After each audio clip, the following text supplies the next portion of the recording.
C-section and pelvic floor muscle recovery. So often I hear from my moms who've had C-sections is that they think that they don't need to address their pelvic floor or do anything to heal their pelvic floor after having a baby. That's actually not true. So let's talk about this, right? So many times, we hear like, oh, because a woman had a vaginal birth, she has more pelvic floor trauma or dysfunction, and that may be the case. But I also want you to understand that even if you've had a cesarean, it doesn't mean that we can just ignore what's going on with your pelvic floor.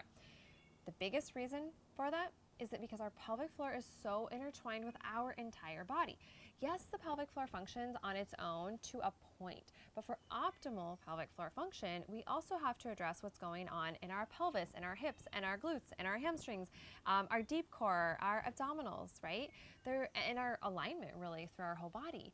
So if you've had a cesarean, right, we have to understand, okay, you've got that scar tissue that's there.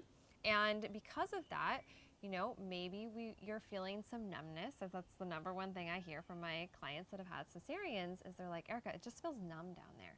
I mean, gosh, even if it's been 20 years, they're like, and they haven't done anything to heal their body or wake up that pelvic floor, wake up those deep layers of their core, right? Wake up all those fascial layers in their abdominal wall, that numbness can stay. Because if we think about it, right, you've had that incision, that scar tissue. Well, if we haven't done anything to wake up that tissue and find that connection and activate the musculature and the fascia of that part of our body, then that numbing can stay, but it doesn't have to.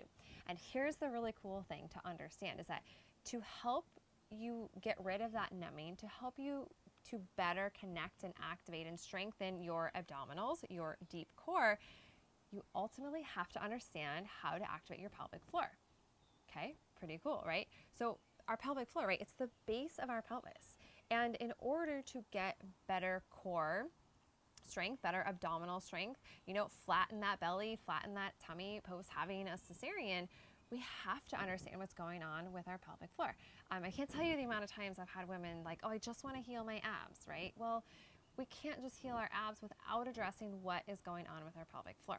So I want to teach you today something to be really aware of and to start bringing more awareness to your pelvic floor. And that is, if you want to even sit like I am, sit cross-legged like this, or you could sit on a chair with a cushion or sit on an exercise ball. And I want you to think about lengthening tall through your body. Just a light lengthening. We're not like soldier straight. We're just zipping up and lengthening tall to the top of our head. And I want you to think about, as you inhale, starting to just release and relax out to your ribs, out to your sides, and all the way down into your pelvis and even in your hips. And I know that can be really hard for many of us because we tend to hold a lot of tension, especially holding a lot of tension in our pelvis. And that tension in our pelvis can be related to having a tight pelvic floor, which can lead to incontinence, the peeing of our pants, some pelvic organ prolapse, things like that. So understanding that even if you've had a cesarean, we still need to address pelvic floor function on its own, but also as a whole. So as you inhale, we want to think about relaxing, releasing down into our hips, releasing down into our pelvic floor. And then when we're thinking about activating our pelvic floor and deep core, we want to think of our pelvic floor. I like to use the diamond example, right? 4 points, the base of our pelvis. And then we want to think about those 4 points lightly drawing together and lengthening all the way up through the top of your head. So when you do that, it's very gentle. It's very breath-centered and focused. It's going to help you in time wake up that numbing of your cesarean scar. And again, it doesn't happen overnight, but with practice, that's one key thing that can be really helpful. Now, I've got other movements that I'll be teaching in videos in the future. And of course, I teach so much more on how to really, rehabilitate your body postpartum, whether you've had a cesarean birth or whether vaginal, it doesn't matter. And if it's been 20 years, it doesn't matter either.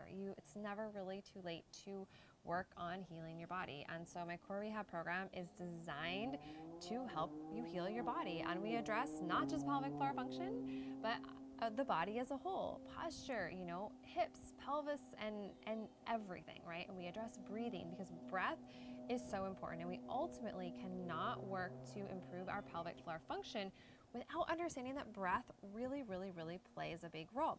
And so many times we have that word Kegel in mind when we're thinking of, strengthening our pelvic floor. But I want you to really start reframing that. Instead of thinking about it that way. I want you to actually start thinking about your pelvic floor as your pelvic floor. And before you know it, you'll start to feel your pelvic floor in a whole new way. But we have to start thinking about our body and how everything is connected together, and how in order to help to heal our body post having a cesarean birth, we do have to address what's going on with our pelvic floor. So I'm so excited that you tuned in today. If you have any questions, please don't hesitate to reach out. If you're interested to learn more about my core rehab program, you can check it out at thecorerehabprogram.com, or reach out with any questions.